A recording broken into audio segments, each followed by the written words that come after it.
발빠른 고용 소식, 꼭 필요한 경제 뉴스, 명쾌하고 알기 쉽게 토크쇼처럼 즐거운 경제 프로그램 고용브리핑 365 많은 시청 바랍니다. 뉴스 속 경제 이슈는 더 쉽고 깊게, 최신 고용 동향은 더 빠르게 전해드리는 고용브리핑 365 시간입니다. 박상률 기자와 함께하겠습니다. 어서 오세요. 예, 안녕하십니까. 오늘은 어떤 이슈 준비하셨나요? 자, 마지막까지 긴장의 끈을 놓을 수 없었던 이 첫 한국형 발사체 누리호 발사, 우주를 향한 비행 과정 아마 많이들 지켜보셨을 겁니다. 예. 궤도 안착에는 이르지 못했지만 그래도 우리나라가 이 국내 독자 기술로 개발한 기술로 절반의 성공을, 사실 절반 이상의 성공을 거두면서 세계 7대 우주 강국 실현에 한 발짝 더 다가선 계기가 됐습니다. 누리호 1차 발사가 남긴 의미와 앞으로의 과제, 이슈픽에서 낱낱이 짚어보도록 하겠습니다. 네, 정말 그 순간이 기억이 나는데 1시간 반 동안 제가 중계를 했기 때문에 더욱 네. 긴장되는 순간의 연속이었습니다. 한때 바람이 강해서 이게 연기가 되느냐 하는 상황도 있었고요. 맞습니다. 한때 이 상공바람이 좀 너무 강했기 때문에 네. 발사 좀 연기되는 게 아니냐라는 우려도 나오긴 했습니다. 설비 이상이 발견되면서 발사는 예상 시각보다 1시간 정도 조금 늦춰지기도 했는데요. 예. 발사부터 비행까지는 정말 성공적이었습니다.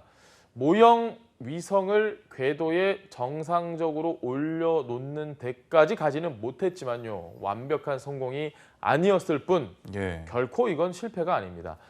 과학기술정보통신부 장관은 국내 독자 개발 발사체의 첫 비행 시험으로서 주요 발사 단계를 모두 이행하고 또 핵심 기술을 확보했음을 확인하는 의의를 남겼다고 평가를 냈고요.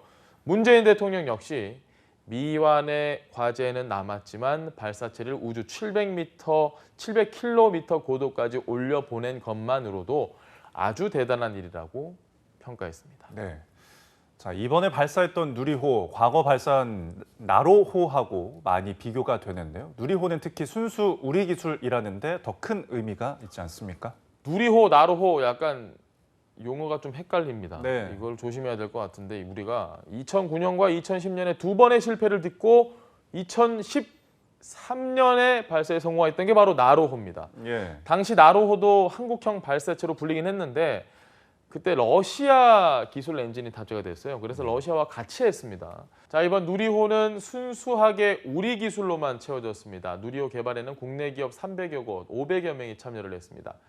75톤 액체 로켓 엔진 한화, 또 로켓 연소 시험 현대로템, 발사대 현대중공업이 만들었습니다.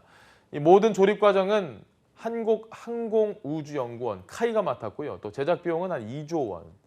부품만 37만 개나 들어간 정말 많은 사람들의 땀과 열정이 담긴 게 이 누리호입니다. 발사체 산업 생태계 조성에 첫걸음을 내디뎠다는 평가도 나옵니다. 예. 한국은 러시아, 미국, 유럽, 중국, 일본, 인도, 이스라엘, 이란, 북한에 이어서 10번째로 발사체 기술을 확보를 했습니다. 앞으로 이 목표 궤도에 위성을 안착시킬 경우 미국, 러시아, 유럽, 일본, 중국, 인도에 이어서 7번째로 1톤 이상 실용급 위성 발사가 가능한 나라가 됩니다. 네.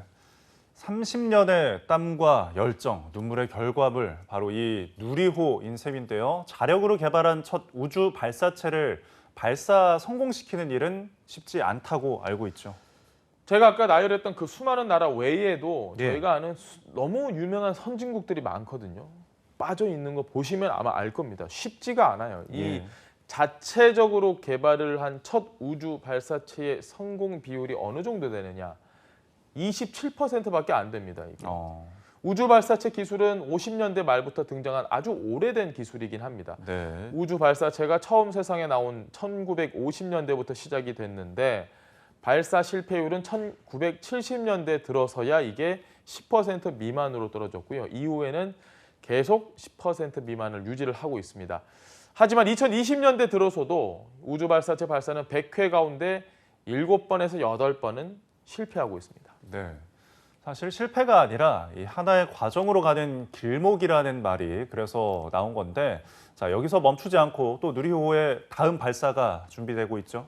자, 또 해야죠. 예. 저희가 절반 이상의 성공을 거두긴 했지만 자, 우선 누리호는 당장 내년 5월 2차 시험 발사를 시작으로 5번 더 발사를 할 계획입니다.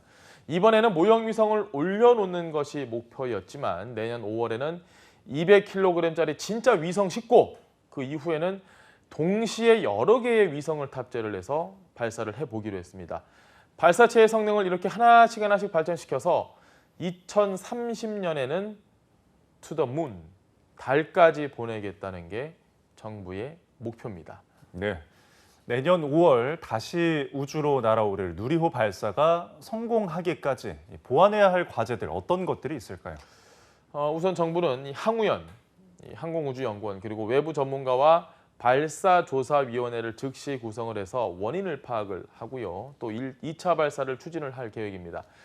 장기적으로는 우주 시대를 맞이하기 위해서 해결해야 할 숙제가 아주 많습니다. 한국은 우주 발사체 개발 운용 면에서 당연히 세계 선진국보다는 한참 뒤에 처진 후발 그룹일 수밖에 없는데요. 우주 개발 최상위 기술국인 미국과 비교를 해보면 기술 수준이 한 많이 쳐서 60% 정도로 20년 정도, 한 18년 정도 이렇게 뒤진 걸로 평가받고 있는 상황입니다. 예. 다른 나라에 의존하지 않고 우리의 원천 기술을 계속 발전시켜 나가기 위해서는 아무래도 정부의 뒷받침 중요하지 않을까요?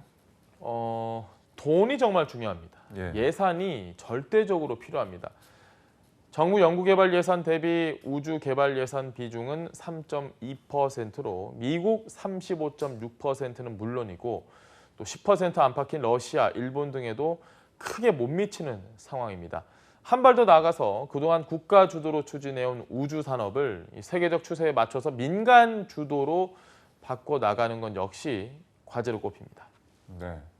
자, 세계가 이렇게 우주 산업에 뛰어드는 이유 어느새 국가 안보를 넘어서 돈이 되는 산업으로 자리 잡았기 때문이 아닐까요? 네, 많은 국가에서 천문학적인 연구비가 들어가고 실패를 거듭하는데도 이 우주 산업 키우기에 나선 이유, 미래 먹거리 산업이기 때문이겠죠. 우주 경제라는 말까지 생겨나고 있습니다.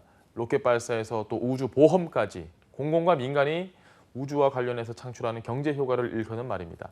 지난해 이 규모가 한 400조에서 500조 원 정도로 추산이 되는데요. 매일같이 쓰는 내비게이션이나 또 인터넷, 위성 TV 등도 모두 우주 경제의 범주 안에 들어가고요. 우주 경제 규모는 20년 뒤에는 지금의 2배가 넘는 1,200조 원대가 될 것이라는 전망이 나옵니다. 네, 1,200조 굉장한 규모인데 우리의 우주 경제 수준 현재 어느 정도 되나요? 우리나라의 우주 경제는 아직까지는 세계 시장의 한 1% 정도 수준, 3조 9천억 원 규모입니다. 예. 매출의 80%는 이미 쏘아 올린 위성을 활용하는 사업이긴 한데 직접 위성과 발사체를 만드는 분야의 성장세도 기대해 볼 만합니다. 전문가들은 차세대 중형 위성 사업과 또 이제 정부 주도에서 민간 주도의 사업으로 전환이 되면서 앞으로 우주 산업의 규모가 훨씬 더 커질 것이라고 평가하고 있습니다. 테슬라 CEO 일론 머스크는 우주 산업으로 위기가 계속될 때 실패도 하나의 옵션이다. 실패가 없으면 제대로 된 혁신도 없다며 도전을 계속해서 오늘의 성공에 이르렀는데요. K 우주 시대를 향한 행보 앞으로가 더 기대되는 이유입니다. 오늘도 박상효 기자와 함께했습니다. 고맙습니다. 예, 고맙습니다.